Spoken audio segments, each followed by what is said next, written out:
Alright, I'm Harris for the gig guide. Who am I here with? We're here with Southpaw. Thanks very much for joining me. You have just played a wee set at Pretty Green's live event at King Tut's, supporting Arcala and Swim School. How'd that go for you tonight? Absolutely amazing. So it was the first time we've ever been at King Tut's ever, and it couldn't have been a better experience. So welcoming, Pretty Green as well. They hooked us up with so much lovely stuff. Couldn't be more thankful. It was amazing. I just wanted to ask you as well, because it was a kind of competition ran. I just wanted to ask you about how it came about that you were chosen to support in this gig. So we saw the little post that they did about the competition. We were in a practice room at the time. Top. Look at that. I love your top, mate. Come on, couple of fans. No, I don't want to for it. Nice one. You want to say something, mate? That's a fucking screamer at top, by the way. It's a belter, isn't it? That's a belter. Ah, You designed Yes. wait, no fucking way. Your mum talked to me up there. Really, my mum? See, I think it was your mum. She was Mum like, before she was like, my son's in the band. My daughter does the designs. Family do it, man. Is that right? Daughters in the band. Daughters Son in the does band. the designs. Son does the Other way Other way around. around. Sorry. You got it though. There you go. I met him in the toilets and told him he could have a t-shirt. Yes, Charles. Come on, big man. Yes. Love that. Yeah, love that. First Come name on. basis. Come on. You what?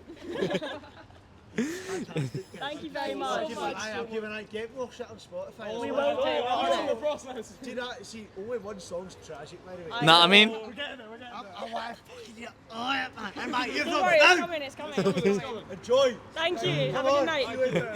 As you were saying about how it came about. Yeah, so we saw the post. We were in a practice room at the time, and we saw the competition, and we were like, why not just enter it? You know, the chance might not happen. We were under the impression, you know, so many people are going to enter this, it's not going to happen. But I remember I was in my kitchen, and I just got the email, and I was like, oh my god. And out of, I think it was like 500 plus bands all over the world and stuff, and they showed us, what was it, the show list playlist or something? Yeah, their short list. They showed us the short list, so it's like the songs after they'd listened to that they had chosen to be like, the top runners for the gig, and they showed us the short list, and it literally only had our single on it. You only got that far. they didn't get past our single, so I mean, very fucking happy with Yeah, that. Like, yeah. No, I definitely.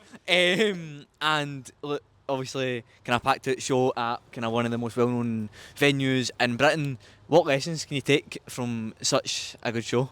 Yeah, you got good answer. I mean, getting more engaged with the crowd. Like, we're seeing Arcala and Swim School play, and they've got like that atmosphere, like it's because the crowd obviously knows them better than us, but it's like the sing-along songs, you know, songs that will be memorable in people's heads. We'll just like try work towards that, and even the songs we've already got, get them more like memorable towards people like we could have people like that were at the gig singing along like they were with Arcala and Swim School. I've never seen anything like that. I don't know if it's just Glasgow itself or... We've played in Glasgow before, Yeah, and this was the best crowd we've ever had. So right. Too right. I think also from a more of a like musical on stage perspective, I had a wee chat with the sound tech after, and it's like you can tell the difference. You can tell why big names want to play there in terms of just they really know what they're doing, and we felt really comfortable. I mean, we've never played at a venue this big, and all the people at King Tut's and Pretty Green made us feel really comfortable getting up on stage and getting our sound checks done. And so I mean, it was just really nice to have sort of all of that and the lessons from getting up on stage at a bigger stage and with a bit more kit, a bit more technical kit and all that kind of stuff. It's just amazing. Definitely. And talk about playing in Glasgow. You just played your first headline show in Edinburgh at Sneaky Pete's. Obviously, people tonight who are here would only seen, you know, kind of half an hour, 45 minutes of your set. But what can people expect from, you know, a full headline show from yourselves? I think, I mean, similar with... So today we played only originals. For a longer set, we'd probably slot in a couple of covers, get the crowd kind of behind us a bit more. Especially considering, you know, we've not got much up on Spotify, so there's not much people are going to really know. So with a cover, you kind of get people a bit more active. But also, we've got more time on stage, and we've got more time to kind of personalise it to us. It's just we can get more involved with the crowd. It just feels a lot more personal, I think, as well. Like the build up to that headline at Sneaky Pete's in Edinburgh, that was a massive build up to it happening. There was loads of planning in it, and I think like I love supporting bands because you get to see their crowd and you meet new fans and stuff and meet new people. But it's something about the familiarity with the crowd of a headline, you know. It's just amazing. And the energy, I think that brings out our energy a lot more. And yeah, it's nerve-wracking, but it's just, it feels like being at home in a way. And you see people singing it and it's just mad. Well, you talked about not having much out.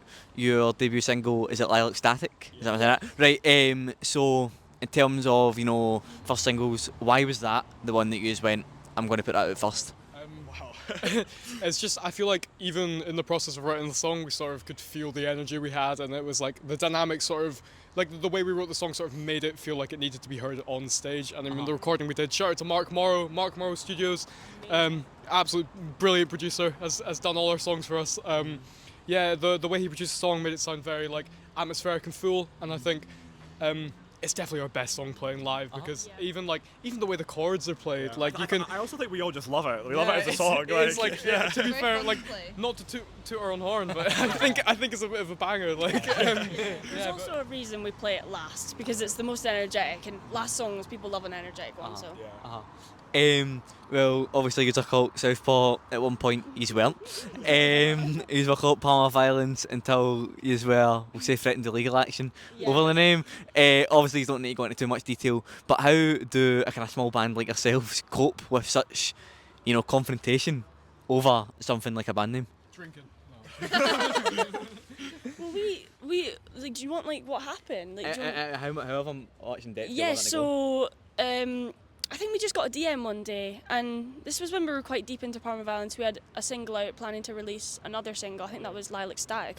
We were going to release that, but just one day, as Parma Violence, Lavender Skyline, that was our debut single with them. That got taken down, and it was a real shame because it was doing really well. It got taken down, and we were like, oh, it's weird. And a few months prior, we received a DM by an account with no followers, no profile picture, nothing. Yeah. Private account as well, like no post, no profile picture, no nothing. DM'd us going, hey, we're called Parma Violence as well, would you mind changing the name? Or like, they were sort of threatening legal action at that point, and so we thought they might be like, it was like a troll or something, like we thought they weren't real, because it's like no one with like 8 followers and no profile picture, no posts, no songs, like DMs you being like, oh, can you change your name? So we were like, oh, so we got advice from Ryan, who's been helping us run it, and he was like, oh, block and don't reply, right? Because it's like, we didn't really know what else to do. We were like also quite a starter band at that point. We hadn't, were new to it. we'd played gigs, but like not much to be like know what to do in that kind of situation. So we just blocked it, and then it came back. It came back to bite us, but like it was sort of unfair. Like it was very unfair. One thing I will say though, I thank Parma Violence because I prefer Southpaw. So thank you. Great Parma answer. Violence. Bringing it back to, you know, Pretty Green and a gig tonight, I would just like to talk you through it. You used to talk through the kind of rig out that Pretty Green have put you through your outfits, if you wanted to all individually talk through that. Who wants to go first? Start. Zeppelin t-shirt. So You gotta take it, I'll take it. Right, I've got a Pretty Green jacket. I can't remember exactly what it's called, but don't tell them that. But yeah, I was gonna risk my chance with getting 2, so I got this. And since like polo shirts and shirts on stage is like, it's my favorite thing to wear because looking smart and like, yeah. Alright, yeah. Aura. There you go. So I got this polo shirt as well that the lead singer in Arcala happened to be wearing, and he also happened to be wearing the exact same colours of jeans as me, so we were basically the same person. So he just got up on stage twice tonight, but this is the shirt I got. I'm very happy with it. I'm going to be wearing it more for next gigs. What about you? Yeah, so I went with just a basic hoodie because I kind of wanted something comfy. I wasn't actually planning on wearing this on stage because I then did end up getting a t-shirt, which is actually the exact same as the jumper. It's the exact same as the jumper. But my thought was, I'll get a t-shirt that I'll wear on stage, and then I want a comfy jumper. So I tried my luck, and I managed to get the jumper. And then I ended up wearing the jumper on stage anyway. So it was roasting, but it's just really comfy. I really wanted to keep it on anyway. I've just got the Pretty Green Zeppelin shirt with me. Pretty comfy. And I've got the Pretty Green white polo shirt. If I can actually get the zip down, that would be lovely. You know what, we're going to have to do that. So we've got the Pretty Green polo shirt here, and I like the mod style a lot. I'm aware my trousers aren't very mod, but I've got my loafers on and everything, and I think can't go wrong with a polo shirt, you know. So yeah. Thanks very much. And just lastly, off you, what can we expect going into 2026 and future for Southpaw? So we've been in the studio lately.